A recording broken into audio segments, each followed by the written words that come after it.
பரிசுத்த நாமத்திற்கு மகிமை உண்டாகட்டும்.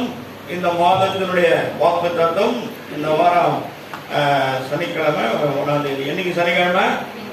என்னம்மா இன்னைக்காம்மா சனிக்கிழமை? நேற்று கத்திர பசங்க ஒரு சிலர் தான் வந்தாங்க. பக்கத்தில் தான் இருக்கிறீங்க. தேவனை நம்ம தொழுது கொள்ளுகிறோம். ஆனால் அதே நேரத்தில் அவருடைய ஸ்தானத்திற்கு வருகிற ஓடி வருகிறவர்களை அவர் ஒரு நாள் மறந்து விடுவது இல்லை. ஆகையினால தேவன் இந்த மாதம் நம்மளுக்கு கொடுத்த வாக்குத்தத்தம் என்னன்னா, உபாகம புஸ்தகம் 18வது அதிகாரம், உபாகம புஸ்தகம் 18வது அதிகாரம்,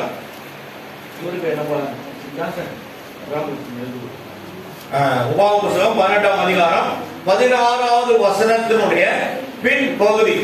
16வது வசனம், உன் தேவனாகிய கர்த்தரை நீ வேண்டிக் கொண்டதின்படி எல்லாம் அவர் செய்வார். வேண்டி கொண்டதின்படிக்கு முன்னாடி கர்த்தரை, உன் தேவனாகிய கர்த்தரை நீ என்ற இடத்துல உங்க பேரை போட்டுங்க. அதுக்கு கீழே பென்சில்ல உங்க இந்த நாளுடைய டேட்டா போட்டுங்க. 1ஆம் தேதியை போட்டுங்க. 1ஆம் தேதி மறுநாள் 2ஆம் தேதி உங்களுக்கு செய்தி நேற்று அது கொடுத்து விட்டாங்கி விட்டது வாக்குத்தத்தம் 1/2 மணி நேரத்துல. அப்போ பாருங்க, உன் தேவனாகிய கர்த்தரை நீ வேண்டு கொண்டதன்படி எல்லாம் A to Z எதுவுமே என்ன கிடையாது, தள்ளுபடியே கிடையாது. வேண்டிக் கொண்டது எல்லாம் அவர் செய்வார். அவர் செய்வார். 2வது முறை உங்களுக்கு என்ன பண்றாரு, அவர் உறுதிப்படுத்துறார், செய்வார். நீங்க கவலை பட வேண்டியது கிடையாது. அவர் செய்வார். யார் அவர்? இயேசு செய்வார். யாருக்கு செய்வார்? நீ என்ற இடத்துல உங்களுக்கு. நீங்க நல்லா மார்க்க கை வச்சு நீங்க சொல்லலாம், எனக்கு நீ என்ற இடத்துல உங்க பேரை போட்டீங்க, நீங்க தான் அது. உங்களுக்கு அவர் இயேசு செய்வார். எப்படி செய்வார்னா, நீங்க வேண்டிக் கொண்டது எல்லாத்தையும் அவர் செய்வார் என்றார். அல்லேலூயா, அல்லேலூயா. கர்த்தர் பரிசுத்த நாமத்திற்கு மகிமை உண்டாகட்டும். அவர் செய்து கொண்டே இருக்கிறவர். ஆனா நம்ம என்ன அவருக்கு செய்யறோம், அதுதான் முக்கியம். ஆனா சோத்திர பலி இடுகிறவன் என்னை மகிமைப்படுத்துகிறான். பலி செலுத்துதல் அவருக்கு மகிமையான காரியம். ஆனா பழைய காலத்துல பலி செலுத்தினாங்க. புதிய காலத்துல என்ன பண்றாங்கன்னா, அவருக்கு சோத்திர பலி இடுகிறார்கள். அதிகாலையில எழுந்து நீ ஒரு 500 சோத்திரம் பண்ணாலே எல்லா ஜபமும் சேர்ந்து அடித்து தள்ளா மாதிரி ஆயிடும். அப்போ ஏன்னா எங்க அவர் சமூகத்தில் உட்காரணுமோ, அவரை நோக்கி பரிந்து பேசுகிறோம். அந்த சோத்திரம் பெரிய மலைகளையும் விளக்க செய்ய வல்லமை உள்ளது. சோத்திரத்தினால அவர்கள் எல்லாவற்றையும் ஜெயித்தார்கள். எங்கே ஜெயித்தார்கள்?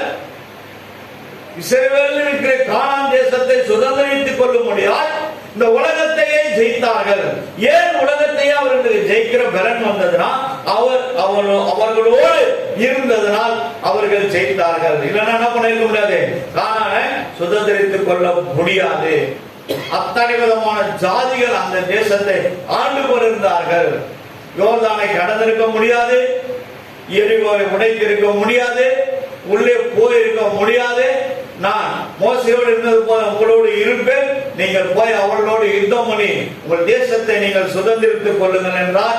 அதே போல அவர்கள் அந்த கானான் தேசத்தை சுதந்திரித்துக் கொண்டார்கள். கர்த்தர் பரிசுத்த நாமத்திற்கு மகிமை உண்டாகட்டும். கானான் என்ற தலைப்பில் ஒரு நாளைக்கு உங்களோடு பேசும்படியாய் நான் இருக்கிறேன். நிறைய காரியங்களை கர்த்தர் எனக்கு குறித்திருக்கிறார். அவைகளை எப்படியாவது நேரம் கிடைக்கும் போது எடுத்து அதை ஒழுங்குபடுத்தி கண்டிப்பாக நான் உங்களோடு இடைப்பறேன். ஏனென்றால் அந்த வேத புத்தகத்தில் இருக்கிறது அனைத்தையும் நாம் என்ன பண்ணணும், தெரிந்து கொள்ள வேண்டும். அதுதான் நம்முடைய கடமை. ஒருத்தர் அறிந்து கொள்ள வேண்டும். நேற்று ஒரு நண்பர் எங்களோடு இருந்தால், அவங்களோடு நாங்களும் இருந்தோம். அவரு சிபிஎம் ரொம்ப ஓவர் ஸ்ட்ராங் மேன். என்ன அவரு என்ன பண்ணாரு, நினைத்து கொண்டிருந்தார். நான் சொன்னேன், வேதத்தை 42 முறை படித்திருக்கிறேன். 43வது முறை ஜூலை மாதத்துல இருந்து நான் முதல் 6 மாசத்துல 4 மாசத்திலே முடித்து விடுவேன்.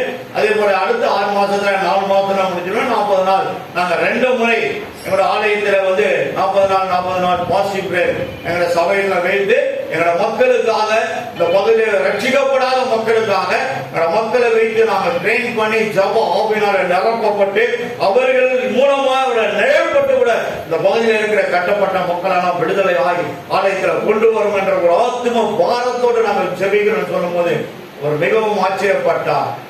அவங்க சபையை சிபிஎம் மாதிரி பார்த்தீங்க, ஜபத்தை குறித்து அதிகமா ஸ்ட்ராங்கா இருக்கிறீங்களே, அதுதான் எங்களுடைய உயிர். கரங்களை தட்டு, ஜோரா தட்டுங்க. ஜபம்னா நம்முடைய உயிர். ஜபம் இருக்கிறவங்க எல்லாமே அவட குடும்பத்துல நீங்க என்ன பண்ணலாம், ஒரு வெற்றி வாகையை சூட முடியும். இரவுல நம்ம யாரெல்லாம் விழித்திருந்து ஜெபிக்கிறாங்களோ, இரவெல்லாம் ஜெபம் பண்றாரு. மலை மேல போய் இரவெல்லாம் ஜெபம் பண்றாரு இயேசு. காலையில போய் அந்த ஜனங்களுக்கு சேவை செய்யறாங்க. பிதா சொன்னதை செய்யறாங்க. ஏசியா தீர்க்கதரிசன புத்தகத்துல நீங்க படிச்சு பாத்தீங்கன்னா, பரிசுத்த ஆவியானவர் என் மேல் இருக்கிறார் என்று சொல்லி அது என்ன முடியும்னா, என்னை அவர் அனுப்பினார். எதுக்கு அனுப்பினாரு? இதுக்குதான் அனுப்பினாரு. சுவிசேஷம் தரித்திரருக்கு அறிவிக்கும்படியா என்னை அனுப்பினார். லூக்கா 4:18 அதே வசனம் தான், வார்த்தைகள் தான் இருக்கிறது. லூக்கா 4ஆம் அதிகாரம் 18வது வசனம் பாத்தீங்கன்னா, பரிசுத்த ஆவியானவர் என் மேல் இருக்கிறார் என்ற காரியத்தை என்னை அனுப்பினார் என்று இருக்கும். கர்த்தருடைய பரிசுத்த நாமத்திற்கு மகிமை உண்டாகட்டும். ஆகையால்தான் இங்கே என்னை அவர் அனுப்பினார், இங்கே நிற்க வைத்தார், இடத்தை வாங்கி கொடுத்தார், நடத்தினார், மேலே ஒரு ஆலயத்தை கட்டினார். ஆலயத்தை நீயோ நானும் நம்ம சொந்த முயற்சினால கட்ட முடியாது. அவருடைய சித்தம் இல்லாமல் எதுவும் நடக்காது. அப்போஸ்தலர் 20:28 நம்ம வாசிக்கிறோம். அவருடைய சுய ரத்தத்தினால சம்பாதிக்கப்பட்ட தமது சபையை என்று வேதம் எழுதியிருக்கிறது. ஆகையால் இதை யாரும் உரிமை கொண்டாட முடியாது. கர்த்தருடைய பரிசுத்த நாமத்திற்கு மகிமைப்படுவதாக. இங்க உங்களை ஆசீர்வதிக்கத்தான் தேவன் இந்த பண்டக சாலையை உருவாக்கி வைத்திருக்கிறார். ஆசீர்வாதம் வேணுன்றவங்க கரெக்டா 8 மணிக்கு முன்னாடி 7:45 நம்ம கிரிஜாம என்ன பண்ணுவாங்க, ஓட்டு இருந்து வந்துருவாங்க. எத்தனை மணிக்கு எழுதுறாங்க, ரெடி ஆகுறாங்க, அதெல்லாம் ஒண்ணுமே தெரியாது. ஆனா இங்க வந்துருவாங்க. 7:30 உள்ள வந்துருப்பாங்க. கர்த்தருடைய பரிசுத்த நாமம் மகிமையுண்டாகட்டும். அதிகமாய் அவர்களை தேவன் ஆசீர்வதிக்கிறார். கர்த்தருடைய பரிசுத்த நாமத்திற்கு மகிமை உண்டாகட்டும். அவர்களுடைய ஆலயத்தை தேடி ஓடி வரணும். அதுதான் ஆண்டவர் நம்மகிட்ட எதிர்பார்க்கிறது. அவரை ஒவ்வொரு நாளும் நம்ம தேடுறவர்களா இருக்க வேண்டும். ஒரு நாளும் நம்ம என்ன பண்ணோம், தேவனை தேடுகிறவர்களா நாம் காணப்பட வேண்டும். ஆண்டவருடைய வார்த்தை சொல்றது, எந்த முகத்தை தேடுங்கள் என்றே என் கர்த்தர் சொன்னதினாலே, எந்த முகத்தை தேடுங்கள் என்றே என் கர்த்தர் சொன்னதினாலே, முகத்தை தேடுவேன் தேடுவேன் சத்தமே பயமாக பதிலளிப்பார். முகத்தை தேடுவேன் தேடுவேன் சத்தமே பயமாக பதிலளிப்பார். ஆலயம் வேலையும் கர்த்தரை கருத்தோட ஆடினோமே. ஆலயம் வேலையும் கர்த்தரை கருத்தோட ஆடினோமே. பரிசுத்தர் பரிசுத்தர் பரிசுத்தர் என சொல்ல மாறிடம் துணி கேட்குமே. பரிசுத்தர் பரிசுத்தர் பரிசுத்தர் என சொல்ல மாறிடம் துணி கேட்குமே. இந்த வார்த்தையை நீங்க பார்த்தீர்கள் என்றால், கர்த்தரை நீ வேண்டிக் கொண்டதின்படியெல்லாம் நீ என்னென்ன ஜெபத்தை அவரிடத்தில் செலுத்துகிறாயோ, இங்கே வேத புருஷர்கள் ஒரு 3 பேரை நான் உங்களுக்கு காட்ட போறேன். அவர்கள் முதலாவது அவரெல்லாம் தேவனிடத்தில் பரிந்து பேசி அவர் ஜெபிக்கிறார்னா வேண்டுதல் செய்கிறார். வேண்டுதல் செய்வதும் ஜெபம் தான். அவரிடத்துல பரிந்து கேட்கிறார், தாழ்மையா கெஞ்சுகிறார், அவரிடத்துல இரக்கத்தை கேட்கிறார். ஆதியாகமம் புத்தகம் 18ஆம் அதிகாரத்துல தேவன் மம்ரேயின் பூமியில ஆபிரகாம் வீட்டை நோக்கி வருகிறார். யார் வீட்டுக்கு இயேசு போனார்? சொல்லுங்க பார்க்கலாம்.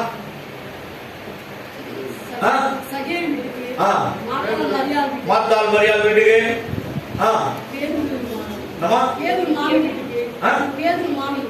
பேதுரு மாமி வீட்டுக்கு போனாரு, எவரின் வீட்டுக்கு போனாரு.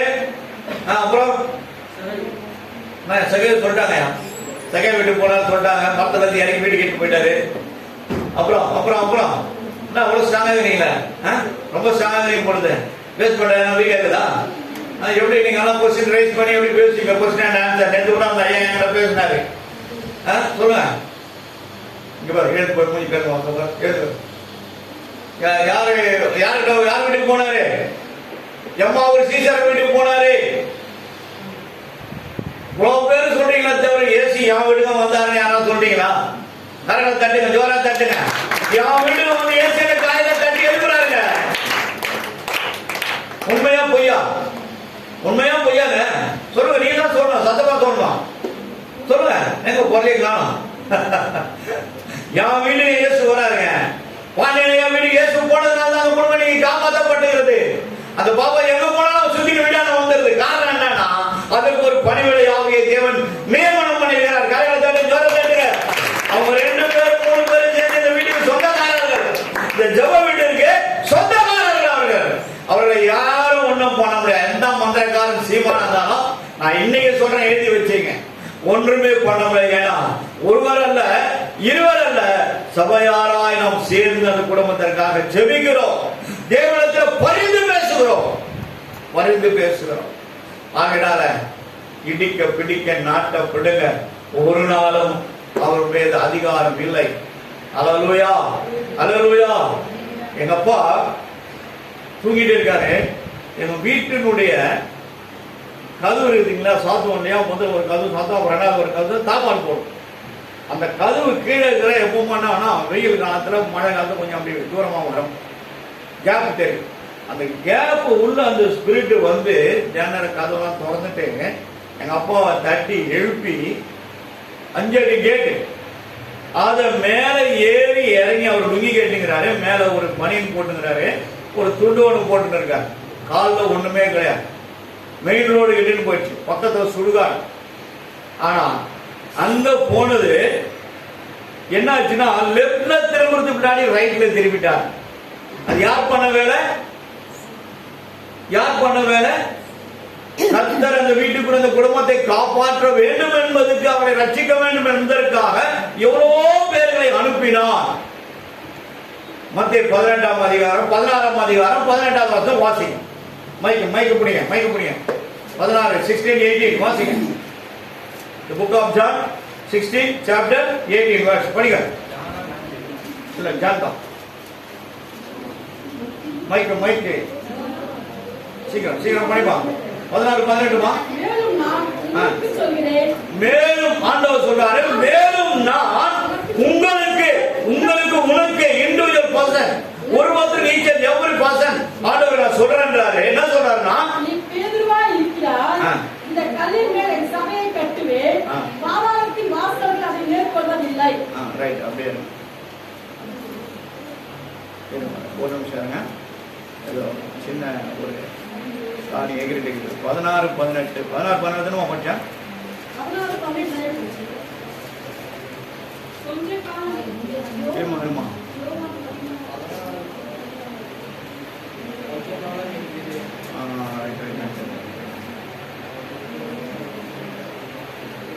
சாரிமா. யோவான் 3ஆம் அதிகாரம் 18ஆம் வசனம். அவரை விசுவாசிக்கிறவன் ஆக்கினைக்குள்ளாக தீர்க்கப்படுவான். கொஞ்சம் எல்லாரும் அது பேஜ் எடுங்க, எல்லாரும் கொஞ்சம் எடுங்க, எல்லாரும் எடுங்க. ஏன் நமக்கு உபத்திரம் வருதுன்னா இதுதான் அர்த்தம். 3ஆம் அதிகாரம் 14வது வசனம் என்ன சொல்லுதுன்னா, தேவன் தம்முடைய ஒரே பேரான குமாரனை விசுவாசிக்கிறவன் எவனோ அவன் கெட்டு போகாமல் நித்திய ஜீவனை அடையும் வரைக்கு அவனை தந்தருளி உலகத்தில் அன்பு கூர்ந்தார். அவனை அனுப்பினார். அனுப்பினால்தான் நம்மளாம் ரட்சிக்கப்பட்டிருக்கோம். நம்ம முன்னாடி முற்பிதாக்கள் ரட்சிக்கப்பட்டாங்க. அப்போ பிதா தன் வலது புறத்தில் இருக்க ஒரே குமாரனை அனுப்பினால்தான் இன்னைக்கு நம்ம ரட்சிக்கப்பட்டிருக்கோம். நம்ம கூட எவ்வளவு பேர் அவரை குறித்து அறிந்திருப்பார்கள், சுவிசேஷம் அறிவிக்கப்பட்டு இருக்கும். ஆனால் அவர்களுடைய இருதய கடினத்தினாலே, அவர்களுடைய இருதயத்துக்குள்ள என்ன போல ஆண்டவருடைய வசனம் போகாததால அவர்கள் ரட்சிக்கப்படாமல் விட்டார்கள். அந்த கும்பல் தான் இந்த கும்பல். எந்த கும்பல்? 3:18. இப்ப வாசிங்க. அவரை விசுவாசிக்கிறவன் ஆக்கினைக்குள்ளாக தீர்க்கப்பட, அவரை விசுவாசித்து சொந்த ரட்சகராய் ஏற்று பிதா குமார பரிசுத்த ஆவியினால பாவத்துக்கு மரித்து நீதிக்கு பிழைத்தவன் எல்லாம் எப்படி ஆனாங்க? ஆக்கினைக்குள்ளாக தீர்க்கப்படானா தீர்க்கவே முடியாதவங்கள. ஆனா விசுவாசியாதவன் அவரை ஏற்றுக்கொள்ளாதவன் எவனோ தேவன் ஒரே பேரான குமாரனுடைய நாமத்திலே விசுவாசம் உள்ளவனாய் இராதபடியினால், அவரை சொந்த ரட்சகராய் ஏற்றுக்கொள்ளாதபடியினால் அவனை ஆக்கினைக்கு தீர்ப்புக்குட்பட்டாயிற்று. என்னன்னா அவரை ஆகினத்துக்கு போட்டாங்க, நெருப்பத்துக்கு போட்டாங்க. அது ஒரு தீர்ப்பு, நியாய தீர்ப்பு. அப்போ அந்த நியாய தீர்ப்புல இருந்து நீ தப்பித்துக் கொள்ள வேண்டும் என்றால் இயேசு உனக்கு வேண்டும். இயேசு உனக்கு வேண்டும். ஏன்னா அவர்தான் இந்த உலகத்தை ரட்சிக்க வந்த உலகத்தில் ஒரே பரிகாரி. இந்த உலகத்தின் பாவங்களை சுமந்து தீர்த்த தேவ ஆட்டுக்குட்டியாக இருந்தவர் அவர் ஒருவர் தான், வேற யாரும் கிடையாது. அவர் மரித்தார், 3ஆம் நாள் உயிரோடு எழுந்தார் என்பதற்கு இந்த உலகம் ஒற்றுக்கொள்வது உலகத்தின் சரித்திரம் உண்டு. இன்றைக்கும் அவருடைய கல்லறை திறந்திருக்கிறது.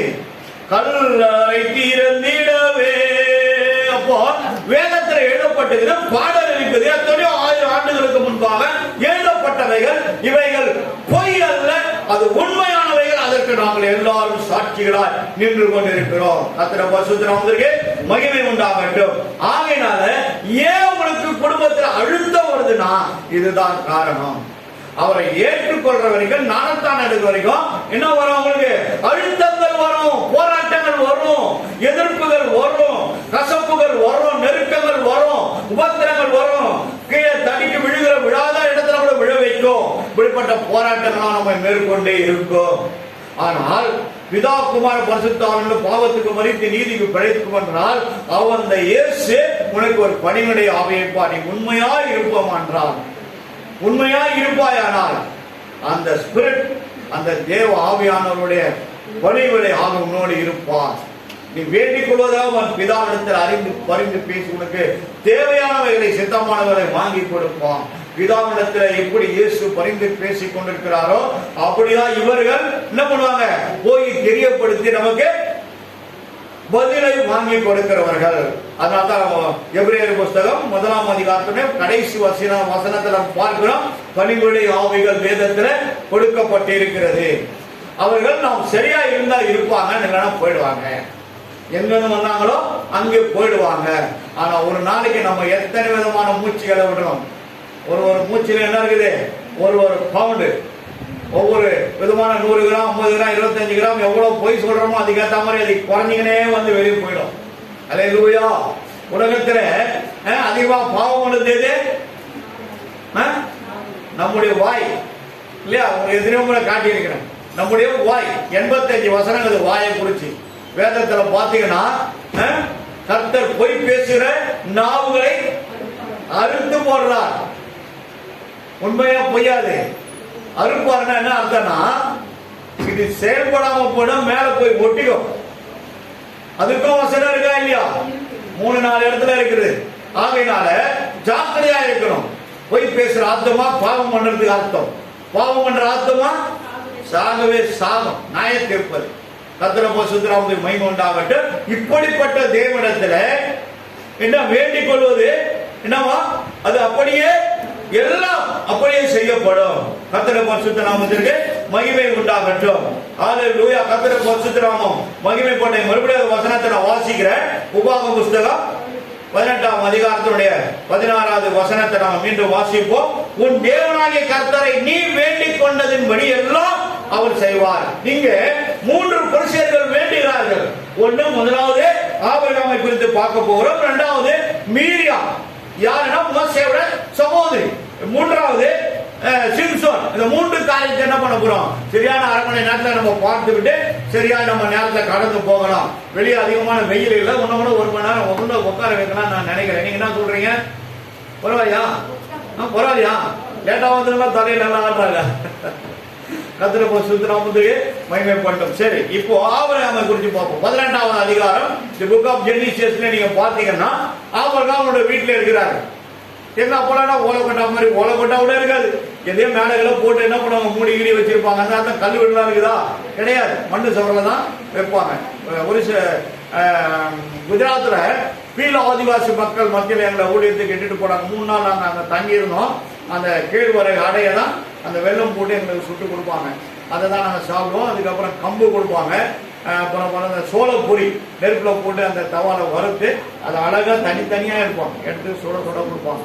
கத்திர பனிக்காலம் அப்படிதான் நாங்கள் அதை சாப்பிட்டு ஒரு 2-3 நாள் அங்கே இருந்தோம். ஒரே ஒரு நாள் தான் சாப்பாடு, வெளியே இருந்து அரிசி வாங்கி வந்து செய்து கொடுத்தாங்க. கத்திர பசு மகிமை கொடுத்தாங்க. நம்ம பார்த்தீங்கன்னா முள்ளு வேலி அந்த மூங்கிலுடைய பத்தையெல்லாம் வச்சு அந்த சின்ன சின்ன கம்புகளை வச்சு என்ன பண்றாங்க, ஸ்டேட் ஸ்டேடாக்கிட்டு அங்கேயும் இங்கேயும் வச்சு கட்டிட்டு கொம்பெல்லாம் வச்சு நட்டுட்டு அதுல என்ன பண்றாங்க, மண்ணுங்களை வாரி பூசி தாண்டியும் பூசி என்ன பண்றாங்க, இவ்வளவு தடிக்கு செவராக்கிறாங்க. இவ்வளவு தலைக்கு செவராக்கிட்டு அது உள்ளதான் அவங்க வீட்டுல வாழ்ந்து கொண்டிருக்கிறார்கள். கர்த்தருடைய பரிசுத்த நாமத்திற்கு மகிமை உண்டாகட்டும். அப்போ ஆபிரகாமை தேவன் தேடி போகிறார். முதலாவது 3 புருஷர்கள் போறாங்க, அதுக்கப்புறம் இயேசுவாய் அவர்கள் மாறுறார்கள். தேவனும் தேவ தூதர்களும் ஒன்றாய் இருந்தார்கள் என்பது வேதம் நமக்கு இதனை காட்டுகிறது. அந்த தேவன் அவரிடத்துல பேசுகிறார். போகும்போது அவருக்கு காலில் தண்ணி கழுவுறதுக்கு கொடுக்குறாரு. அதுக்கப்புறம் அவர்கள் இலைப்பாறும்படியாக அவர்கள் இடத்துல உட்கார வைக்கிறாரு. உடனே என்ன பண்றாரு, அந்த மெல்லிய மாவு எடுத்து கொடுத்து கன்று அடித்து அவங்களுக்கு நல்ல ஆகாரம் கொடுத்து ஆண்டவர் என்ன பண்றாரு, சரிப்பா நான் போறேன். போகிறதுக்கு முன்னாடி தன் ஊழியக்காரனுக்கு தெரிவிக்காமல் தேவன் எதையும் செய்ய மாட்டார். வேதம் இருக்கிறது. கர்த்தருடைய பரிசுத்த நாமத்துக்கு மகிமை உண்டாகட்டும். அப்போ ஆபிரகாமிடத்துல இந்த செய்தியை சொல்ல முடியாத வரார். யார் இருக்கிறாங்க, தன் சகோதரருடைய மகன் இருக்கிறதுனால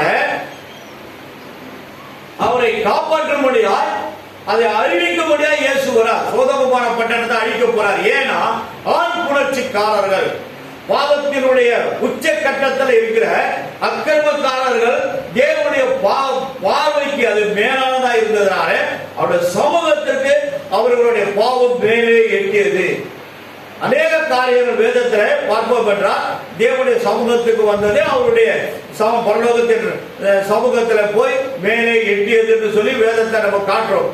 கர்த்தருடைய பரிசுத்தத்துக்கு மகிமை உண்டாகட்டும். சோதோம பாவத்தை போல யோனா தீர்க்கதரிசியை தேவன் என்ன பண்றார், நினிவே பட்டணத்தின் பாவம் மேலே வந்து எட்டியது, நீ போப்பான்னு சொல்லி அனுப்புறார். இப்படி பல காரியங்கள் வேதத்தில் எழுதப்பட்டிருக்கிறது. ஆனால் இங்கே ஆபிரகாமை பார்த்து வரார். அவர் சாப்பிட்டு விட்டு பிடிச்சிட்டு போறாரு. சரி போறாரு, அவர் பின்னாடியே போறாரு. அவர் சொல்றாரு, நான் சோதோம பட்டணத்தை அழிக்க போகிறேன்றாங்க. 3 பேர் அவங்க ஆயிட்டாங்க. அப்போ அவங்ககிட்ட என்ன பண்ணாரு, பரிந்து பேசுறார், கெஞ்சிறார். அதுதான் கெஞ்சிதலுக்குரிய ஜெபம். ஏன்னா அங்க ஒரு குடும்பம் இருக்குது.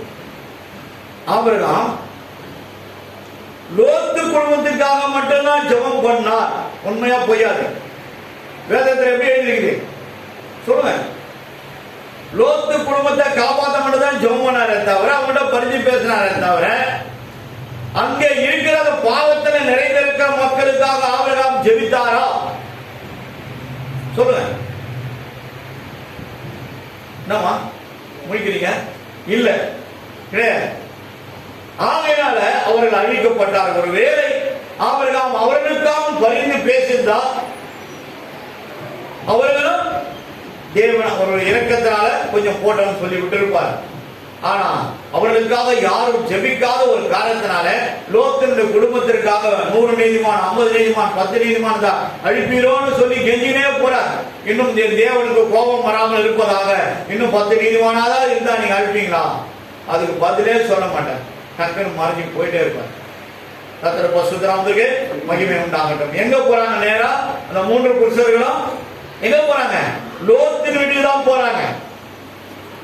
லோத்தின் வீட்டுக்கு தான் போறாங்க. சோதோம பட்டணத்துக்கு அந்த லோத்தின் வீட்டுக்கு போறாங்க. போயிட்டு உள்ள போயிட்டு அவங்க கதவை தட்டுறாங்க. கட்டணவனை அவங்க பார்க்கும் போது அவளை விருந்தாளிகளை போல அவர்களுக்கு நேசித்து அவருடைய தன் வீட்டுக்குள்ள அழைத்து என்ன பண்றாரு, அவருக்கு ஆகாரம் கொடுத்து நீங்க இங்கே இருங்க, வெளியெல்லாம் போகாதீங்கன்னு சொல்றாரு. ஆனா அவருக்கு எல்லாம் தெரியும், அவர் ஆண்டவர் எல்லாம் தெரியும். ஆனா இவர்களை சந்திக்க முடியாதான் அவன் வருகிறான். நாங்க இன்னைக்கு வெளியே கிராமத்துல வீட்டுல பக்கத்து பாத்தீங்கன்னா திண்ணைன்னு சொல்லுவாங்க. நல்லா ஒரு ஐடிகள் திண்ணையில படுத்துக்குவாங்க. எவ்வளவு பேர் திண்ணையை பார்த்துருக்கீங்க? நாங்களாம் பார்த்துருக்கோம். சரி, கிராமத்துக்கு போயிட்டு வந்தோம்னா தெரியும். அது ஒரு பெரிய கட்டில் மாதிரி இருக்கும். நிம்மதியா நல்லா படுத்து தூவாங்க. காத்து வெளியே காத்து வந்து சொல்லுவாங்க, சில்லுன்னு ஏசி மாதிரி இருக்கும் கிராமத்துல. அங்க படுத்துவாங்க. நாங்க இங்க படுத்துக்கிறோம் வெளியே, நீங்க கதவை சாத்திங்க. இல்ல இல்ல வானவனா வெளியே நைட்ல படுக்க கூடாது வாங்கன்னு சொல்லும்போது அப்ப எல்லாரும் சொல்லுவாங்க. அதுக்கு முன்னாடி இவங்க எல்லாம் தெரிந்து தான் இங்க வந்திருக்கிறாங்க. அப்போ அவங்க சொல்றாங்க, நீங்க போங்க, நாங்க நீங்க இங்கேயே இருக்கிறோம்னு சொல்லி. இல்ல இல்ல இருக்கக்கூடாது, இங்க ஊர் ஜனங்க அந்த மாதிரிங்க, அதனால உள்ள வந்துருங்கன்னு சொன்னவொடனே உள்ள போயிடுவாங்க. உள்ள போனவனே அவங்க என்ன சொல்றாரு, உள்ள நீங்க உங்களுடைய அந்த வசனத்தை பார்த்தீங்கன்னா, அந்த 2 மகளுக்கு நியமிக்கப்பட்ட மருமகன்லாம் அந்த ஊர்ல இருப்பாங்க. எப்படி அந்த 2 பேர் மட்டும் நீதிமானா லோத்து செலக்ட் பண்ணாருன்னு தெரியல. கரெக்டாமா? எப்படி செலக்ட் பண்ணாருன்னு தெரியல. ஆனா அவர்களையும் போய் இவர் கெஞ்சினாரு. இந்த பட்டணம் அழிக்கப்படும் போது வா நம்ம ஓடிடலாம், நான் வரமாட்டேன், அதெல்லாம் சும்மா யார் சொன்னது உங்களுக்கு, நீங்க போறதான் போங்க என்று சொல்லிடுறாங்க. உடனே அவங்க 2 மகன், அவரு அவருடைய மனைவி, அவங்க பின்னாடி பேக் சைட்ல கதவை திறந்து விட்டு அனுப்புறாங்க. தேவதூதர்களும் அனுப்புறாங்க. அப்ப என்ன பண்றாங்க, ஒரே ஒருத்தர் மட்டும் இவங்களை நடக்க முடியாதனால ரொம்ப தூரம் இருக்கிற அந்த மலை பிரதேசத்தை காட்டுவார், அங்க போயிடுங்க நீங்க. ஆனா போன பிறகு அங்க போய் அவங்க அப்படியே கையை பிடிச்சி தூக்கிட்டு போய் எடுத்துப்பாங்க, இறக்கிடுவார். அந்த தேவதூதர்கள் அங்க இறக்கிடுவார். இறக்கிட்ட பிறகு ஒரே வார்த்தை சொல்லுவார். என்ன சொல்லுவாருன்னா, யாரும் திரும்பி பார்க்காதீங்க, திரும்பி பார்க்காத ஓடி போயிடுங்க. ஆனா அந்த சொன்ன ஒரே நாழிகையில இவங்க காப்பாற்றப்பட்டாங்க. மீதி இருக்கிற மக்கள் எல்லாம் அக்னினாலும் கந்தகத்தினாலும் மேல இருந்து அப்படியே பரலோகத்திலிருந்து இறங்கி அந்த முழு தேசத்தையும் அழித்து போட்டது. எரிஞ்சு சாம்பலாகிச்சு. அதன் புகை மண்டலம் மேலே எழும்புவதை பார்த்து, திகு திகுன்னு நெருப்பு எழுவதை பார்த்து, அங்கிருந்து அவ்வளவு தூரத்துக்கு அந்த அனல் அடிச்சதுனால அந்த அம்மா மட்டும் என்ன பண்ணுச்சு, திரும்பி பார்த்தது. திரும்பி பார்த்ததுனால அந்த அம்மா என்ன ஆயிட்டாங்க, என்னங்க சரி 30 நேரம் பின்னாடியே ஒரு மழை காலம் வந்து ஆரம்பிக்குதுன்னு வச்சுங்க. மழை காலம் ஆரம்பிச்சா உப்பு தூண் என்ன ஆயிடும், கரைஞ்சிடும். அப்ப அந்த தூண் அங்க இருக்குமா, இருக்காது. ஆனா உப்பு தூணு நாளடைவில் அது ஒரு வெள்ளை களிமண்ணாய் மாறி, இந்த வெள்ளை கோலமாவெல்லாம் பாத்தீங்கன்னா ஒரு மாதிரி நறுக்கி அதை அரைச்சி எடுத்துட்டு வருவாங்க. பவுடர் ஒரு கண்ணாடி ஒரு மாதிரி இருக்கும், வெள்ளையில இருக்கும், கண்ணாடியில இருக்கிற மாதிரி இருக்காது. அந்த மாதிரி ஒரு வெள்ளை அந்த சலவை கல்லு போல அது மாறி அப்படியே உப்பு தூணாய் அவர்கள் நின்று விட்டார்கள். எப்படி இப்படி திரும்பி பார்த்த மாதிரி நின்றுட்டாங்க. நின்றதுனால அவங்க என்ன ஆயிட்டாங்க, அங்க அப்படியே ஒரு சிலையாய் நின்று விட்டாங்க. இவர்கள் தப்பித்தவர்கள் லோத்து அவருடைய 2 பேர் பிள்ளைகளும் தப்பித்துக் கொண்டார்கள். மீதி பேர் அனைவரும் மரித்து போனார்கள். தேவன் நீ வேண்டிக் கொண்டதின்படி எல்லாம் அவர் செய்வார். ஆபிரகாம் வேண்டிக் கொண்டதின்படி எல்லாம் அவர் அங்கே செய்தார். அதனால்தான் பக்தர் பாடுறாரு, எனக்காக யாவும் செய்து முடிப்பார் என் கர்த்தர் வாக்கு மாறினார். கர்த்தருக்கு வேண்டிடும் பக்தனாவர் விருப்பம் அவரால் நிறைவேற்றுவார். அப்போ அவருக்கு பயந்தவர்கள் வேண்டிக் கொள்வார்கள், அதை அவர் அப்படியே செய்வார். கர்த்தருடைய பரிசுத்த நாமத்திற்கு மகிமை உண்டாகட்டும். இன்னொரு ஒரு காரியத்தை நம்ம பார்ப்போம். என்னாம புஸ்தகம் 12ஆம் அதிகாரத்துல ஒரு சின்ன புஸ்தகம் அது. அங்கே ஒரு காரியத்தை பார்க்கிறோம். ஆசரிப்பு கூடாரம். எகிப்திலிருந்து அவங்க வந்துடுறாங்க வெளியே. ஆதியாகவும் யாத்திராவும் எண்ணாம், லேவியராகவும் அதுக்கப்புறம் எண்ணாம். அங்க என்னதுன்னா 12ஆம் அதிகாரத்துல நேரா வந்து அவங்க என்ன பண்றாங்க, எகிப்தில இருந்து வந்து அவங்க பாலை இறங்குறாங்கன்னா அங்கேயே சுத்தி அமர்ந்துடுறாங்க. அமர்ன்ற வேலையில பாத்தீங்கன்னா எத்தனை வசனம்னா 16வது வசனம் வரைக்கும் தான் இருக்காங்க. 16வது வசனம் வரைக்கும் தான் இருக்குது. 1-16 verse. அந்த இடத்துல என்னன்னா எல்லாம் வந்து அங்க இறங்கிடுறாங்க. அந்த இடத்தை கீழே சுத்தப்படுத்தி அந்த லேவியர்கள் கொண்டு வருகிற அந்த உடன்படிக்கை பெட்டிய 4 பேர் சுமந்து வருகிறாங்க. அந்த மேல இருக்கிற அந்த அக்னி ஸ்தம்பமும் வந்து அப்படியே நிற்கும். அந்த வெளிச்சத்துல தான் எல்லா வேலையும் அவர்கள் செய்வார்கள். எல்லாம் சுத்தப்படுத்தி அங்க நடுவில் அதை வைக்கிறாங்க. அது மேல அக்னி அப்படியே எரிஞ்சு நிற்கும். அந்த வெளிச்சத்துல தான் இவங்க அதை சுத்தி அப்படியே படுத்துக் கொள்வார்கள். எப்படி படுவார்கள் என்றால், இப்படியா சிலுவை போல என்ன பண்ணுவாங்க, அவர்கள் சுத்தி படுத்துக் கொள்வார்கள். அதை வீணாயம் மேலே ஏறி பார்த்த பிறகு அழிக்கும்படியாய் அவர்களை சபிக்கும்படியாய் பாலாக ராஜா அவர்களை கூப்பிடுவார். ஆனா அதை பார்த்து அவன் நடுநடுங்கி போய்விட்டான் என்று ஒரு தீர்க்கதரிசி அந்த புஸ்தகத்தில் அவர் எழுதியிருக்கிறார். இந்த பைபிள் காலேஜ் அதை கற்றுக் கொடுத்தார்கள். அதை தனியா ஒரு 3 நாட்கள் அந்த காரியத்தை குறித்து எனக்கு அறிவித்தார்கள். கத்திரபோசுக்கு மகிமை உண்டாகட்டும். உடன்படிக்கை பெட்டி அங்கே வைத்து விட்டார்கள். அதை சுற்றி அவர்கள் பானையம் வந்தார்கள். பகலிலே அக்னி மேகஸ்தமும் இரவுல அக்னிஸ்தமும் அந்த இடம் சுற்றி பிரகாசமா இருக்கும். அப்போ இந்த மோசேயுடைய மனைவியும் அங்கே தேவனுடைய ஆலயத்திலே தேவன் அவர்களோடு என்ன பண்றாரு, பேசிக் கொண்டிருக்கிறார். கர்த்தருடைய பரிசுத்த நாமத்துக்கு மகிமை உண்டாகட்டும். பேசிக் கொண்டிருக்கும் போது அங்கே தேவன் வந்து அவர்களோடு உரையாடி கொண்டிருக்கிறார். யாருக்கிட்ட? மோசே சிப்போராள் என்ற அவருடைய மனைவி. எந்த தேசத்தானவங்க? எந்த தேசத்துமா? மீதியான் தேசத்துல இருக்கிறவங்க. ஏன்னா ஆடு மேய்க்க மீதியான் தேசத்துல போனார். நாடு கடத்தப்பட்டது அந்த இடம் தான். அந்த மீதியான் தேசத்துடைய அவர் மகளா இருந்தால் அங்க பேசிக் கொண்டிருக்கும் போது ஆண்டவர் என்ன பண்ண பேசிட்டு அவங்கள்ட்ட, சரி நான் போறேன், நீங்க போங்க, இந்த மாதிரி இவங்க வராங்கன்ற. யார் வருதுன்னா, அவருக்கு அவனுடைய அண்ணன் ஆரோனும் மோசேயுடைய சகோதரி, மூத்த சகோதரியா இருக்கிற மீரியாம் என்பவனும் வராங்க. வரும்போது கொஞ்சம் கிண்டலா பேசுறாங்க. அவன், உங்ககிட்ட தான் ஆண்டவர் பேசினாரா, எங்களை பத்தியா ஒன்னும் கேட்கலையா, வேற எதுவும் சொல்லலையா அவரு என்று சொல்லும் போது அந்த கேள்வி ஆண்டவருக்கு கோபம் வந்துவிட்டது.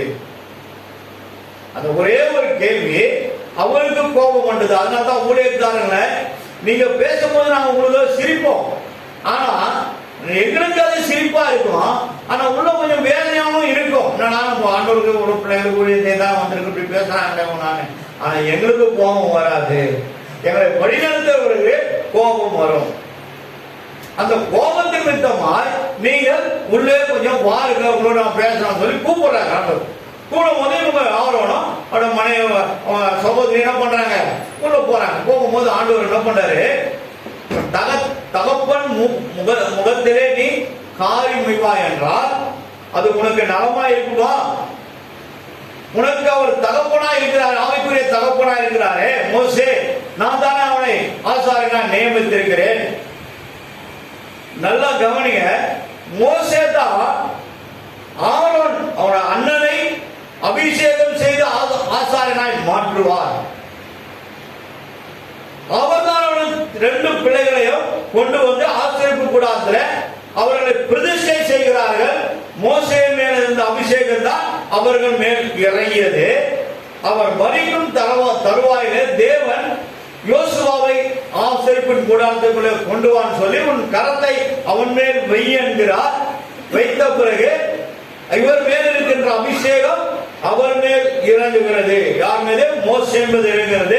அப்போதுதான் சொல்றேன், மோசே மரிக்கும் காலம் நெருங்கிவிட்டதனால மோசேக்கு பிறகு நான் உன்னை தெரிந்து கொண்டேன், நீ ஆசாரனாய் இருந்து இந்த பிள்ளைகளுக்கு தலைவனாய் இருந்து நீ நடத்துவாய் இவர்களை என்று மோசேயை தேவன் தெரிந்து கொண்டு ஆசரிப்பு கூடாரத்தை கொண்டு வந்து அபிஷேகித்து அவனை ஒரு லீடராய் மாற்றுவது தேவன் மோசே மூலமாய் இது நடந்தது. கர்த்தருடைய பரிசுத்த நாமத்திற்கு மகிமை உண்டாகட்டும். அப்படிப்பட்ட ஒரு ஸ்தானத்திலே நான் அவனை வைத்திருக்கிறேன், நீ எப்படி அவனை மூர்க்கமாய் பேசுவாய் என்று ஆண்டவர் கோபப்பட்டதனாலே அவள் புறந்து தள்ளப்பட்டார். எப்படி தள்ளப்பட்டார்னா, அவன் மேல இருந்து கீழே வரைக்கும் அந்த அம்மா என்ன ஆயிட்டாங்க, வெண்குஷ்டமாய் மாறிவிட்டார்கள். படிச்சு பாருங்க, பண்ணாதீங்க. வெண்குஷ்டமாய் மாறிவிட்டார்கள். தேவன் நினைக்கிறார் ஏதோ ஒரு பாவத்துக்கு இவங்களுக்கு நீதி செய்யணும்னா ஒரு பாவ பிரதிபலன் செய்துதான் ஆகணும்னு சொல்லி தேவன் தான் இந்த பாவத்துக்கு சரியான ஒரு தண்டனை கொடுக்கிறார். மோசே என்ற ஊழியக்காரன் கொடுக்கவில்லை. ஆனா 7 நாள் நீ புசியாமலும் குடியாமலும் பாளையத்துக்கு புறம்பே தூர இடத்துல போய் என்ன பண்ணோம், யாருக்கும் தெரியாம, யாரையும் பார்க்காம, யாரிடத்துல பேசாம, தண்ணீர் குடியாமல், புசியாமல் அங்கேயே கிடக்க வேண்டும். இது அவங்களுக்கு கொடுக்கப்பட்ட தண்டனை. எதனால வந்த தண்டனை? துணிகரமாய் பேசியதனால வந்த தண்டனை. கர்த்தருடைய பரிசுத்த நாமத்திற்கு மகிமை உண்டாகட்டும். அந்த வசனத்தை நீங்க படிப்பீர்கள் என்றால், அப்போ 16வது வசனத்தை வாசி. அப்பொழுது ஆரோன் மோசேயை நோக்கி, என் ஆண்டவரே, அண்ணங்கார தம்பிய என் ஆண்டவனே என்றாரு. தம்பி தான், அண்ணன் தான். ஆனா அண்ணன் சொல்றாரு. இது எங்க இருந்து வந்து சொல்லுங்க பார்க்கலாம். சொல்லுங்க. நாங்க இப்பதானே அந்த செய்தி கேட்டீங்க.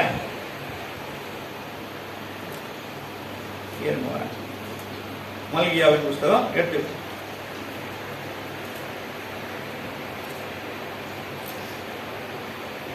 இரண்டாவது வசனம் வாசமா.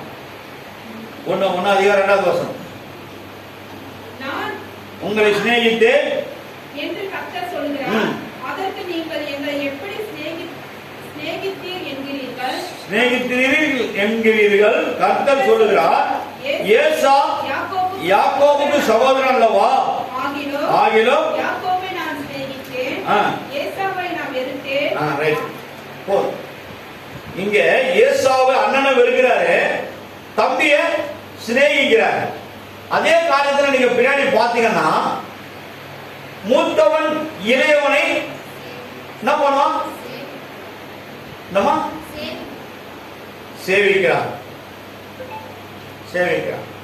அதுதான் இங்க என் ஆண்டவனே என்று சொல்லி என்ன பண்றாரு? மோசேயை பார்த்து அண்ணன் கெஞ்சிறாரு. அந்த வசனத்தை படிச்சு பாருங்க. என் ஆண்டவனே, நாங்கள் புத்திரமாய் செய்த நாங்கள், அண்ணனும் அவருடைய தங்கச்சியும், ஆரோனுடைய தங்கச்சி மோசேக்கு அக்கா, இந்த பாவத்தை எங்களை சுமத்தாதோ. ஏன்னா இந்த மாதிரி ஆயிட்டாங்க. ஏன்? வாயம். அப்போ பாருங்க, இத கேட்கிறாரு. அண்ணனே என்ன தகப்பனே சொல்லி கெஞ்சத்தினால அவர் மனதுருக்கம் உள்ள தேவன், நீதி உள்ள தேவன். அவர் ஒரு ஆளை செலக்ட் பண்றான்னா அவருக்குள்ளும் தேவனுடைய சுபாவங்கள் காணப்படும். மனதுருக்கம் கண்டிப்பா இருக்கணும். ஊழியக்காரனுக்கு பிறரை மன்னிக்கிற சுபாவம் இருக்கணும். பிறருக்காக பரிந்து பேசுவது இருக்கணும். ஒருத்தர் வியாதிப்பட்டாவோட எண்ணெய் பூசி அவருடைய காயங்களை கட்டுவதற்கும், அவருடைய ஆற்றி தேற்றி அவர்களுக்கு பலவீனங்களை பலப்படுத்துவதற்காக போய் அவர்களுக்காக பரிந்து பேசி தேவனிடத்தில் இரக்கத்தை பெற்று அவர்கள் நீதியாய் பலத்தோடு, பலத்தின் மிகுதியோடு அழைத்து மீண்டும் அவர்கள் அழைத்து வரப்பட உதவி செய்யணும். அதுதான் ஒரு ஆசாரியனுடைய வேலை. அவருடைய ஆசீர்வதிப்பது அவருடைய வேலை. இங்க அண்ணங்கார் அப்படி சொல்றாரு. அதன் பிறகு 2வது பாருங்க, தன் தாயின் கர்ப்பத்திலே பாதி மாமிசம் அழுகி செத்து விழுந்த பிள்ளையை போல் அவள் ஆகாது இருக்கிறபடிக்கு என்றான், இருப்பாராக என்றான். அதுக்கப்புறம் பாருங்க, அப்போது மோசே கர்த்தரை நோக்கி, என் தேவனே, யார அவளை குணமாக்கும் என்று கெஞ்சினான். கெஞ்சி தேவனிடத்துல இரக்கத்தை பிரார்த்தனை செய்கிறார். அப்போ நீ வேண்டிக் கொள்வது எல்லாம் மோசே வேண்டிக் கொள்ளதான் கர்த்தர் செய்தார். வேதத்துல யாத்ரா புஸ்தகத்துல பார்க்கணும், மோசே சொன்னதெல்லாம் கர்த்தர் செய்தார். இதையும் கர்த்தர் செய்தார். 7 நாட்கள் ஆன பிறகு அவங்க பழைய போல மாறிடுவாங்க. மறுபடியும் கொண்டு வந்த ஆசிரியப்பு கூட அவங்க பலி செலுத்தி அந்த பாவ நிவர்த்தி செய்யப்பட்டு அவர்கள் மறுபடியும் அவர்களுடைய மந்தைகளை சேர்த்துக் கொள்ளப்படுகிறார்கள். அதனால மோசே தன் சகோதரிக்காக அண்ணன் சொன்ன வார்த்தை மித்தமாய் தேவனிடத்துல பரிந்து பேசுகிறான், கெஞ்சுகிறான். கெஞ்சி செய்கிற பிரார்த்தனை. அதனால்தான் அந்த உபாகமத்தை நம்ம வாசிக்கிறோம். 16வது வசனத்துல, கர்த்தரை நீ வேண்டிக் கொண்டதன்படி எல்லாம் அவர் செய்வார். என்னென்ன வேண்டுதல் செய்யும். திருமணத்துக்கு பணம் இல்லையா,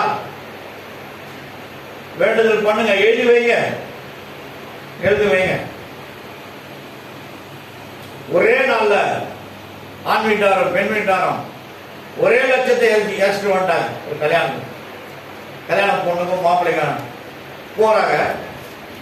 கிறிஸ்டேஜ் வந்துடுறாங்க, இவங்க வந்துடுறாங்க இல்லையா, அவங்க மட்டும் அவ்வளோ எடுக்குது. 20 ரூபா, 15 ரூபா, 18 ரூபா, 25 ரூபா, மேல போ. பின்னாடி திரும்பி பாக்குறாங்க, அவங்க சிக்னல் கொடுக்குறாங்க, மேல போ, இன்னும் போ, 30 ரூபா போ. 50 ரூபா புடவை வாங்கினா கூட இந்த உடம்பெல்லாம் ஏற்று. வாயல் போட எவ்வளவு ரேட் கேட்காமா, 250 ரூபா, 200, சரி 300 ருபீஸ். அப்போ எது இது பண்ணாலும் அவரவர்களுக்கு அதன் அளவை கத்த நிறைவாகி தருகிறான். அதனால இது சரியா அது சரி சொல்லக்கூடாது. ஆனா ஒண்ணு கிட்ட போட்டா பிரசாதர் ஒன்றும் சொல்லாத, போய் பாருங்க. இன்னும் சொல்ல 30 ரூபா வரைக்கும் வரட்டும். லாஸ்ட்ல பார்த்தா 30 ரூபா கிட்ட வந்து பாப்பாங்கன்னா வந்து சிரிப்பு வருது. அப்போ என்ன அர்த்தம்? அக்செப்டட். 30,000 ரொம்ப கம்மியா சொல்லுங்க. ஆனா அந்த வீட்டாருடைய ரிலேட்டிவ்ஸ் இங்க வாங்கி கொடுத்தாங்க, வாங்கினாங்க, அது போனேன் இது போனேன், அப்புறம் வந்து எல்லாம் இது பண்ணாங்க, நானும் வாங்கினாங்க. உங்களுக்கு வேற வழி கிடையாது, வழிக்கு போ மாட்டிக்கணும். அவங்களும் மாட்டிக்கினாங்க, இவங்களும் மாட்டிக்கினாங்க. அந்த மாதிரி சொல்லிட்டாங்க. எங்களுக்கு பார்த்து கொடுத்தவங்க அவங்க வந்து என்ன பண்ணாங்க, அதே மாதிரி 50,000க்கு நீங்கள் மாப்பிள்ளைக்கு 2 ட்ரெஸ் கூடி கொடுத்து பேர் வாங்கி கொடுத்தாங்க. அதே மாதிரி என்ன பண்ணுறது, வேறு வழி கிடையாது. ஏன்னா முதல்ல சேத்திர காலை விட்டுது யாரு? அவங்களே சேத்திர காலை விட்டுனா என்ன வச்சு மாட்டிக்கினாங்க. கத்தரை பரிசுத்தமா மகிமை உண்டாகட்டும். சாதாரணமாக இருந்தாலே போதும். திருமணம் தேவனால் நிச்சயிக்கப்படும். என்னெல்லாம் நினைச்சீங்க, எங்க வீட்டில் எல்லாருக்கும் நான் திருமணத்துக்கு ட்ரெஸ் எடுத்தேன். எனக்கு ட்ரெஸ் எடுத்து ஒண்ணுமே இல்லை, பழைய ட்ரெஸ் தான் போட்டுட்டு இருந்தேன். பர்மா பஜார்ல போய் 100 ரூபாய் 2 பேண்ட், கேப்டின் பேண்ட். யாரெல்லாம் உங்களுக்கு தெரியுமையா? அண்ணன் சொல்ல 6 வருஷம் ஆனோட கிழியாது. அதுதான் எனக்கு கிடைச்சது. ஆனா மனரம்பியமா நான் ஏற்றுக்கொண்டேன். கர்த்தர் என்னை ஆசீர்வதித்தார், கொடுக்க வேண்டியதெல்லாம் கொடுத்தார். இந்த நாள் வரைக்கும் ஒன்றுக்கும் நான் வெட்கப்படாதபடி என் தேவன் என்னை நீதியுள்ள நடத்துகிறார். அதற்கு நாங்களும் நீங்களும் எனக்கு ஒன்றும் கொடுக்க, நானும் நீங்க எனக்கும் சாட்சிகளாக இருக்கிறீங்க. கர்த்தர் பரிசுத்த நாமத்துக்கு மகிமை உண்டாகட்டும். 2வது காரியத்தை பார்த்தோம். 3வது ஒருத்தர் பார்த்தோம். நியாயாதிபதி புஸ்தகம் 16வது அதிகாரம். சிம்சோன் என்ற ஒரு மனுஷன் இருக்காரு.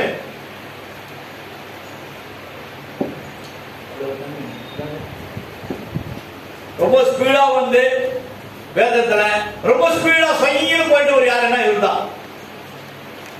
3 அதிகாரத்தை வந்து 3 அதிகாரத்தை வீட்டுக்கு போயிட்டாரு. எந்த வீட்டுக்கு போனாரு தெரியாது. ஆனாலும் ஆண்டவர் அவருடைய நாமத்தை இந்த வேத புஸ்தகத்தை ஒருத்தர் மாதிரி வச்சிருந்தாருன்னா எனக்கு இவன் நசரேனா இருப்பான்னு சொன்னது இந்த சிம்சோன் மட்டும்தான். இந்த வேதத்துல நீங்க எங்க தேடி பார்த்தாலும் பரிசுத்தாவின் அவன் மேல் பலமாய் இறங்கினார் என்ற வார்த்தைய இங்க மட்டும்தான் நம்மளால பார்க்க முடியும், வேற எங்கேயும் பார்க்க முடியாது நியாயாதிபதி புஸ்தகத்துல. அப்போ தேவன் அந்த சிம்சோனை மீதியானவர்கள், அமலேக்கியர்கள், பெலிஸ்தியர்கள் இவர்களுக்கு அதிகாரியாய் அவர் நியமனம் பண்ணன்னு அந்த பாடல் பாட்டிக்காமல் தாய் உருவாவதற்கு முன்பே என்னாச்சு, கரு உருவாது, அது இப்படி வந்தது அப்படி வந்தது இந்த சொல்லி போடுறாங்க இல்லையா. அப்போ குழந்தை இல்லாம மலேரியா இருந்தாங்க. தேவன் பரலோகத்திலிருந்து அவனோட ஜபத்தை கேட்டு இருக்கிறார். எப்போவே ஜோம் பண்ணிக்கலாம் அதை அவர் கேட்டுக்கிறார். அங்க இருந்து என்ன பண்ண தேவதூதனை அனுப்புறார். யாருக்கிட்ட? மனோவாவோட மனைவி கிட்ட தான் ஃபர்ஸ்ட் அனுப்புறார். உனக்கு ஒரு குமாரன் பிறப்பான், அவன் பெலிஸ்தியர்களையும் மீதியானவர்களுக்கும் இஸ்ரவேல் தேசத்தை ஆளுவான், ராஜாவா இருப்பான். அவன் மீது என்னுடைய அபிஷேகம் இருக்கும். அவன் என்னுடைய நாமத்தை தரித்தவனா இருப்பான். அவனுக்கு நசரேயனுடைய நாமத்தை நான் அவனுக்கு கொடுத்திருக்கிறேன். சவரன் கத்தி அவன் மேல படக்கூடாது என்றதெல்லாம் சொல்லிட்டு என்ன பண்ணாரு, அவரை பார்த்து பேசிவிட்டு ஆசீர்வதித்து பார்ப்போம். ஐயோ போயிருவீங்களே, போகாதீங்க, கொஞ்சம் இருங்க. அந்த அம்மா கெஞ்சுது, இந்த வயல்ல கெஞ்சுது. என் வீட்டுக்காரர்கிட்ட அங்கே பேசுற மாதிரி பேசுங்களேன். அவர் போயிருக்காரு. உங்க வீட்டுக்காரர் ஒரு நாள் தனியாக வரும்போது அவர்கிட்டயும் வந்து பேசுவார். பேசி உங்ககிட்ட பேசுறது அப்படியே சொல்லுவார். அப்போ கணவனும் மனைவி என்ன சொல்லுவாங்கன்னா, நாம் தேவனையே முகமுகமாய் கண்டோம், இனி நமக்கு இது உள்ள இருக்கிற உயிர் எதுக்கு, இன்னையோட நாம் அவரோடு நம்ம கடந்து போயிடுவோம், உயிரை விட்டுருவோம். ஏன்னா அவனுடைய இருதயத்தின் மனமகிழ்ச்சினால அந்த வார்த்தையை சொல்றாங்க. ஆனா அது உண்மை கூட. அவர் மேல் வைத்த அன்பின் பாசத்தின் மித்தமாக பேசுறாங்க, உண்மை. ஆனா குழந்தை பிறகுது, எல்லாம் நடந்து அவர் பெரியார் ஆயிடுறாரு. அந்த முடியலன்னாது நீட்டா வளருது, அப்படியே விட்டுறாங்க. ஒரு முறை ஆண்டவர் சொல்றாரு, பெலிஸ்தர்களுக்கிட்ட போய் நீ என்ன பண்ணக்கூடாது, பெண் கொல்லக்கூடாது, மதுபான ஒன்றும் குடிக்க கூடாது, திராட்சரசமும் குடிக்க கூடாது, எல்லாத்தையும் கண்டிஷனா சொல்றாங்க. ஆனா அண்ணன் கொஞ்சம் வளர்ந்துட்ட பிறகு, ஐயோ என் பையன் படிச்சுட்டானே, பிஇ படிச்சுட்டானே, எம்பிஏ படிச்சுட்டானே, அதிகமான சம்பளம் வாங்குறானே, நான் போய் அவன் என்ன கட்டுக்கிட்ட பண்ண முடியும், என்ன முறைக்கிறானே, அவன் முறைக்கிறான அடிக்கிறான சொல்ல வேண்டியது சொல்லிடு, சொல்ல வேண்டியதை சொல்லிடணும். கர்த்தர் பரிசுத்த நாமத்திற்கு மகிமை உண்டாகட்டும். அப்போ இவர் கொஞ்சம் ஒரு வீட்டுக்கு ஒரு இஷ்டம் போல கொஞ்சம் ஆட்டம் போட்டதுனால என்னாச்சுன்னா, அங்க இருக்கிற அழகான ஒரு பொண்ணை பார்த்துட்டாரு. எங்க ஆண்டவர் போக கூடாதுன்னு சொல்லாரு, அங்க என்ன பண்ணுவான், பிசாசு கையை பிடிச்சி இனிமே அந்த வீட்டுல விடுவான். உன் மேல இருக்கிற அபிஷேகம் தான் என்ன பண்ண உடனே அங்க இருந்து விலைக்கு வெளியே கொண்டு வரணும். அப்போ எப்படி இருக்கணும், நம்ம தேவனோடு இருக்கணும். தேவ சமூகத்துல அவருடைய அப்பமாய் நாம் காணப்பட வேண்டும், நீதியுள்ளவர்களாய் இருக்க வேண்டும். தேவனை நாம் தரிசிப்பவர்களாய் அவர்களிடத்தில் பரிந்து பேசுவர்களாய் இருந்தால் தான் தப்பித்துக் கொள்ள முடியும். அந்த காலத்துல அநேகர் வேதத்துல பரிந்து பேசியிருக்காங்க, ஆண்டவர்கிட்ட பேசியிருக்கிறாங்க. பைபிள் கிடையாது, ஆனா இன்னைக்கு பைபிள் இருக்குது நம்ம கிட்ட. அதே ஜபமும் நம்ம கிட்ட இருக்குது. ஆதி காலத்துல இருந்த ஜபமும் நம்ம கிட்ட இருக்கிறது. அப்போ அவட தாய் மிகவும் கலக்கம் உண்டாக்கி இவர் அங்க இருக்கிற அந்த பொண்ணை பார்த்து எனக்கு பேசி முடியுங்கன்னு சொல்லிட்டு போறாங்க. போயிட்டு வரும்போது அவங்க சரி போயிட்டு நீ இந்த மாதிரி வான்னு சொல்றவர் என்ன பண்ணார், அவரு அவர் தகப்பனார் வேறு ஒரு மகனுக்கு அந்த மகளை திருமணம், அதுக்கப்புறம் வேற ஒருத்தர் பாரு, அதுக்கப்புறம் என்ன பண்ணாரு, ஒரு வேசியின் இடத்துல போறார். பாவத்துக்கு செய்யறதே, இது உள்ள போறதே ஒரு பாவம், அந்த ஊர் உள்ள போறதே பாவம், அது இல்லாம இதெல்லாம் நடத்ததான் பாவம். ஒரு வேசி இடத்தை போட்டா அதை காட்டிலும் பாவம். பாவத்தின் சம்பளம் மரணம். வராங்க, இருக்கிற வேசிக்கிட்ட எல்லாம் உண்மையை சொல்லிடுறாரு. தலை எல்லாம் என்ன பண்ணிடுறாங்க, சவரம் பண்ணி ஆக்கிறாரு. மேல அவருடைய பலன் எல்லாம் குன்றி போயிட்டு, பச்சை குழந்தைக்கு இருக்கிற பலத்தை விட கீழே ஒன்னாத போயிட்டு, உடனே இவர்கிட்ட இந்த பலன்லாம் போயிடுச்சு. வாங்க வாங்கன்னு கத்துதான் நம்ம வெளியே இருந்து, உனக்கு நாங்க இவ்வளவு தரோம், பொண்ணு வெளியெல்லாம் தரோம், நீங்க அவனை எங்க அவனுடைய பலம் இருக்குன்னு கேட்டு சொல்லுன்னு சொன்னோடனே கொஞ்சம் சிறை சேதம் பண்ணிட்டு கையெல்லாம் பிடிச்சி கட்டி பழக மாட்டி என்ன பண்றாங்க, விட்டுட்டு போறாங்க. விட்டுட்டு போய் அந்த ராஜாவோட அரண்மனையில அவன் கண்கள் எல்லாம் அடித்து நொறுக்கி பிடுங்கப்படுகிறது. ஏன் இந்த ஆபத்து அவருக்கு, சொல் பேச்சு கேட்காதனால. உன்னுடைய உன்னை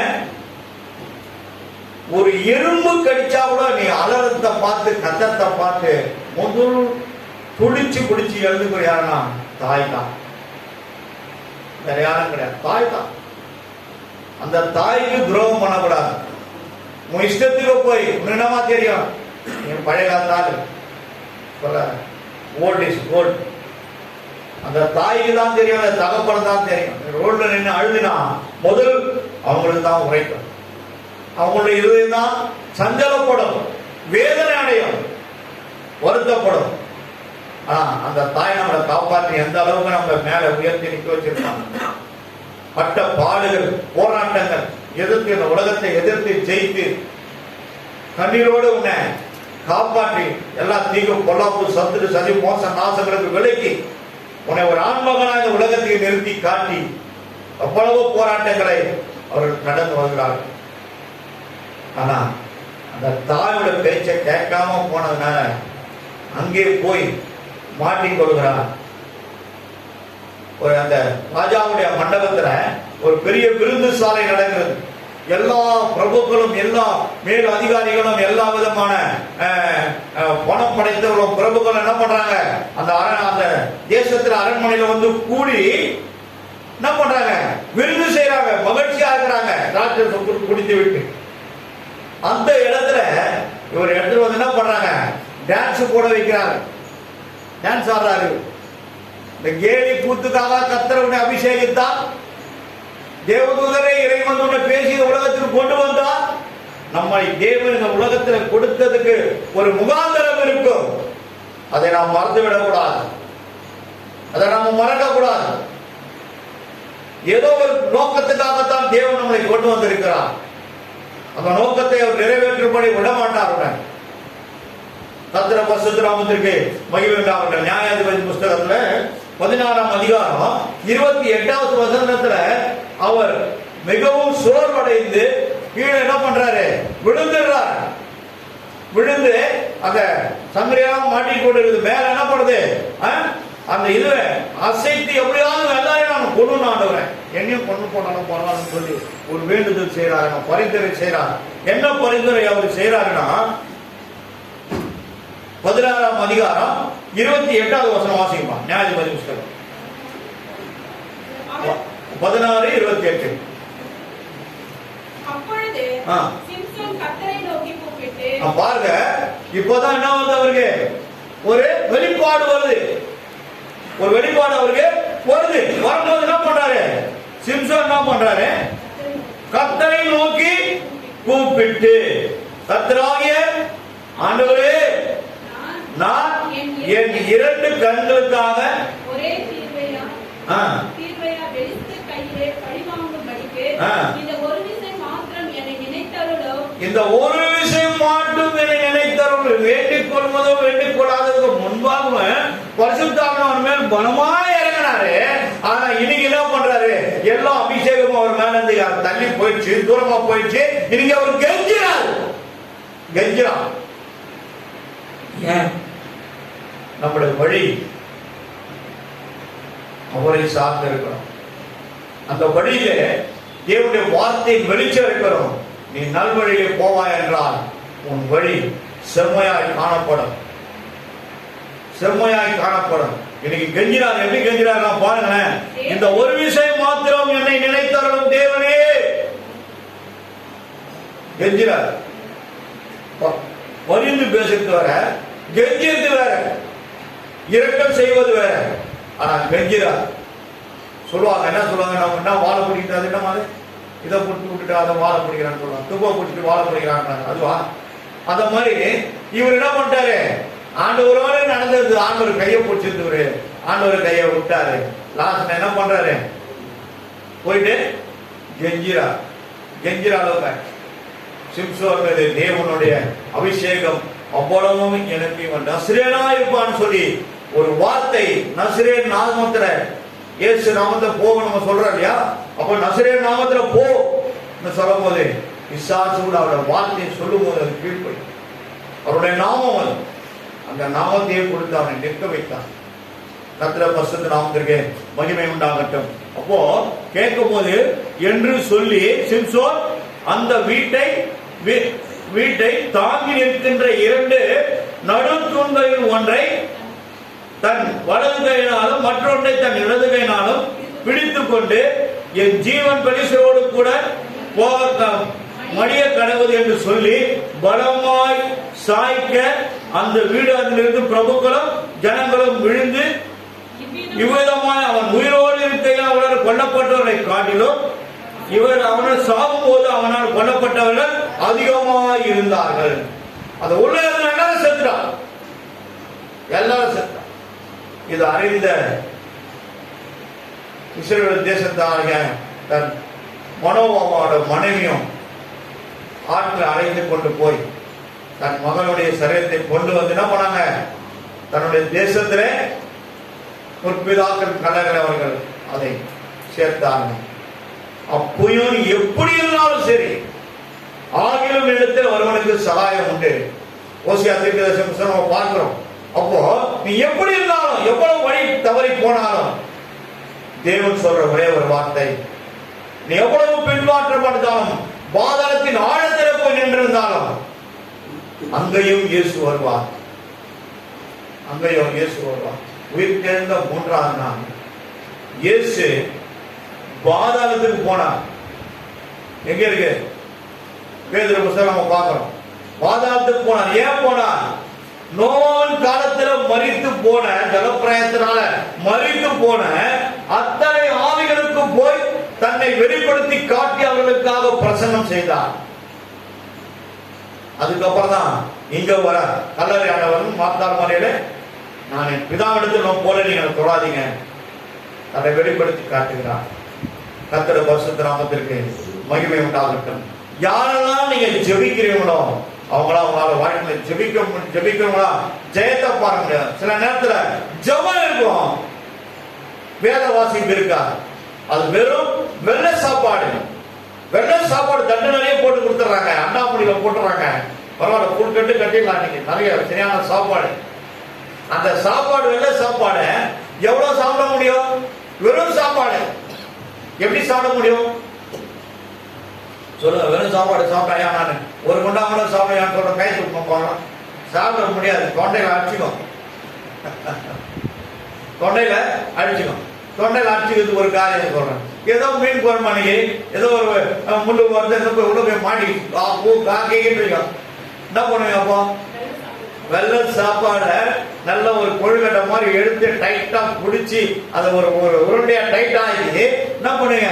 அப்படியே உள்ள போட்டு அது உள்ள போதில் குச்சி வச்சா குச்சி ஒரு அமுக்கு என்ன பண்றோம்? விழுகிறது அந்த முள்ளு அந்த ஒரு சோத்தனை எங்கன்னா உள்ள குத்திட்டு அது கீழே போயிடும். உண்மையா போயமா தானே?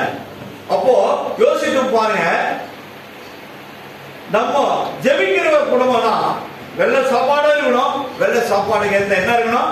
பழப்பு இருக்கணும். எப்படி? மட்டன் கிரேவி இருக்கணும். மட்டன் கிரேவி இருக்கணும். இருந்தால்தான் அதை போட்டு பழக்க 2 கிணத்தை ஊற்றி கட்டி அடிச்சா ஒரு குண்டா இல்லை 2 குண்டா கூட உள்ள வாங்கும். 2 குண்டா கூட உள்ள வாங்கும். கத்திர போச்சு. அப்ப என்ன இருக்கணும்? வெறும் சாப்பாடு இருக்கக்கூடாது, வெறும் குழம்பு இருக்கக்கூடாது. வெறும் குழம்பு முடிச்சா என்ன டிசைன். அப்போ இது ரெண்டும் இணைஞ்சிருந்தா தான் டேஸ்ட். அப்போ ஜபமா இருக்கணும், வேத வாசிப்பா இருக்கணும்.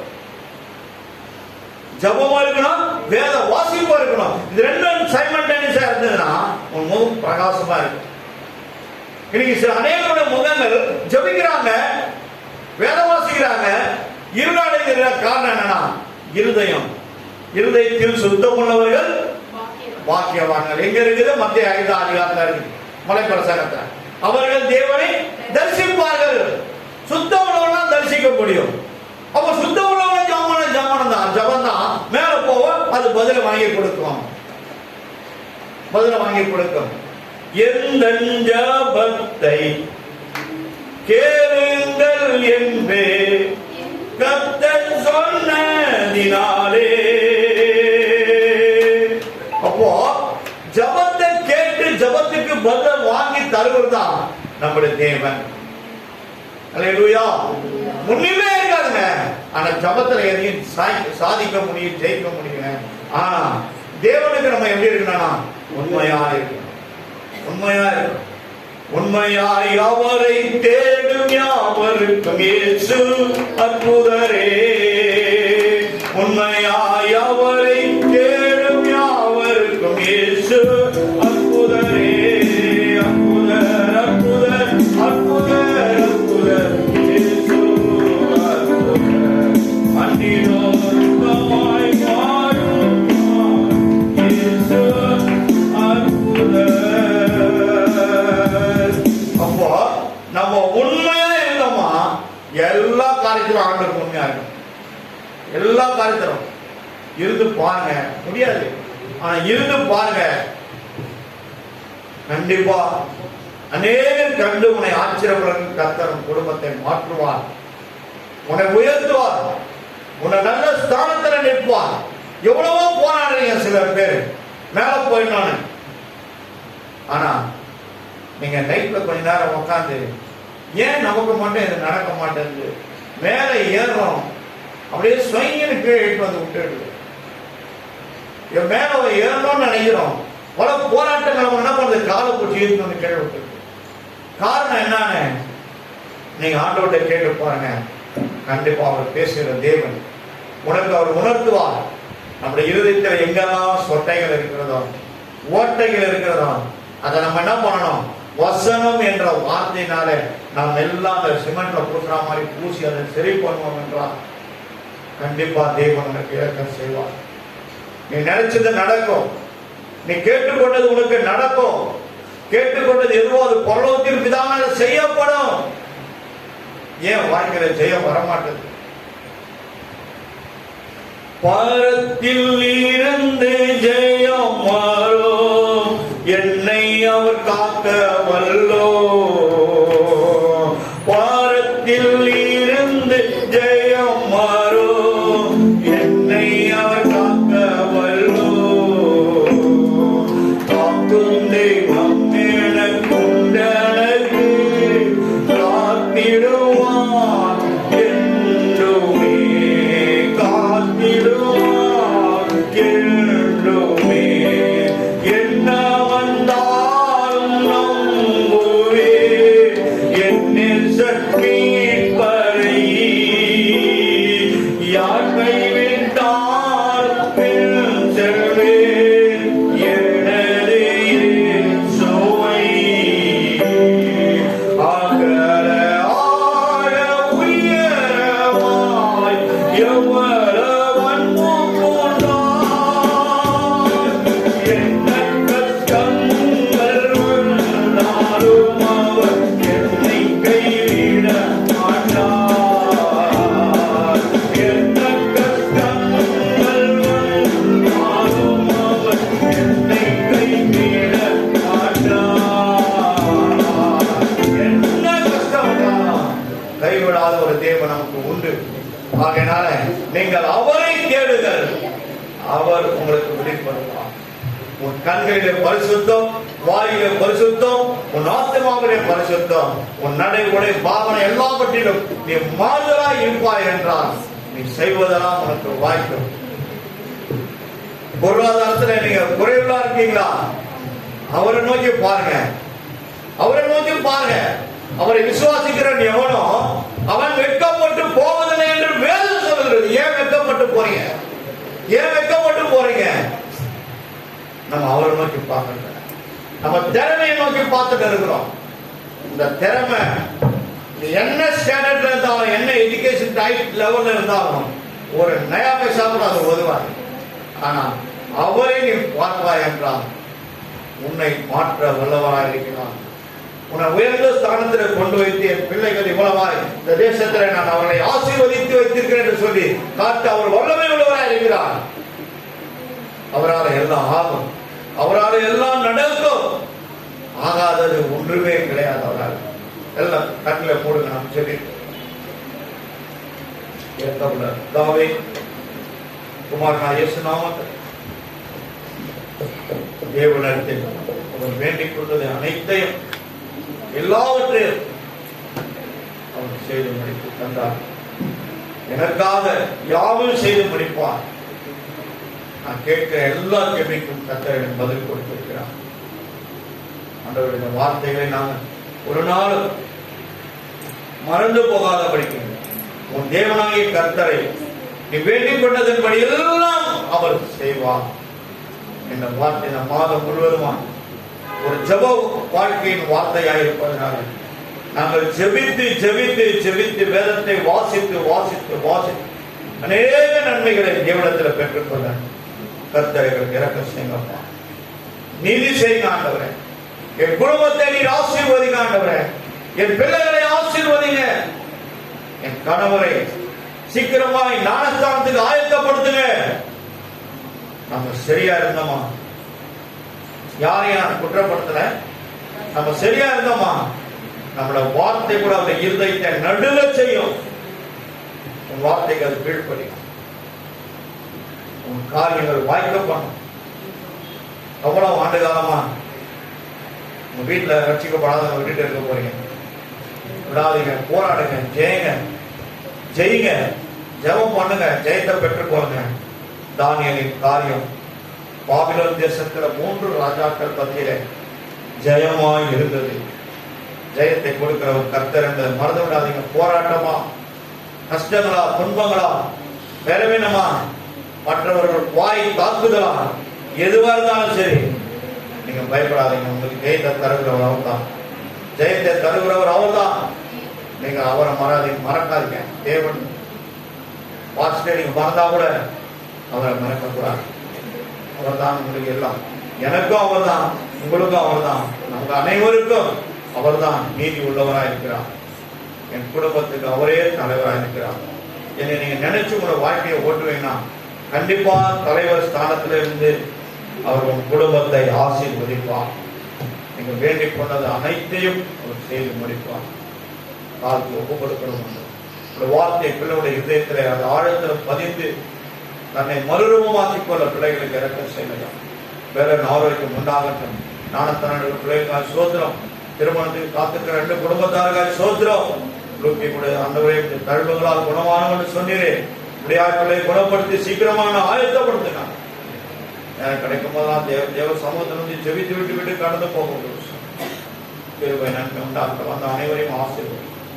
பெரிய காரியங்கள் செய்கிற இயேசு கிறிஸ்து நாமத்தில் ஜெபிக்கிறோம் நல்ல பிதாவே. ஆமென், ஆமென், ஆமென்.